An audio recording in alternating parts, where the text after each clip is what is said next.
چې امریکا هغه پیلوټ او د طیارې خدمو ته براعت ورکړ چې خپل جهاز یې په داسې حال کې فضا ته پورته کړ چې 4 تنه یې په وزرونو پورې نښتي وو.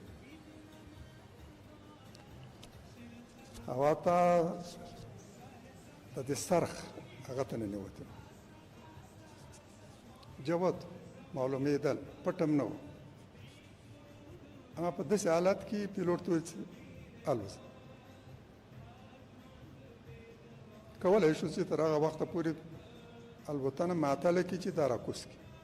اصولا باید همداسې شوی. اما دوی قصداً همدن غوښتل چې همدغسې حالت کې جهاز والوځي او بیا لوړ ځي او له بره راکولې کېږي. د دې ویډیو هم برابر کړي، تیارې کامرې عیار کړې ټول دې صحنې ته چې کله جهاز په ځمکه کښېني او ټول هوایي ډګر د رنوې په شمول له زرګونو کسانو ډک او د جهاز راتلو ته منتظر، یعنې چې منصوبه وه، پروژه همداسې وه. او چې په ځمکه هم کښېني نو له هغه سره یو ځای ځغلي، مخې ته یې ځغلي، شاوخوا ته دواړو خواو ته ځغلي. چې ودرېږي نو بیا هجوم، هر څوک هڅه کوي چې سپور شي.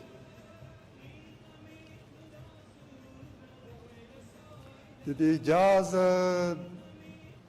د مخکنۍ برخې په ښي اړخ کې په ډېر څرګنده توګه او جلي حروفو 11-0 لیکل شوي، 11-0،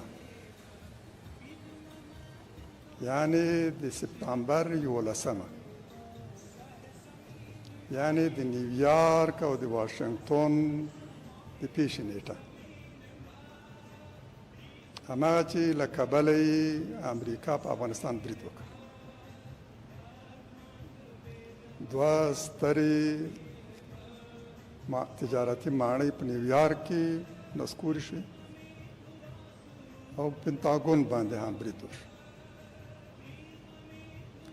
هماغه نیټه 11 سپتامبر 11-0، اما یې په دې مخکنۍ برخې ښي اړخ ته لیکل شوی او کامرې هم ورته سمې عیارې شوي چې همدا نمبر باید ښه منعکس شي، د کامرې نه پټ پاته نه شي.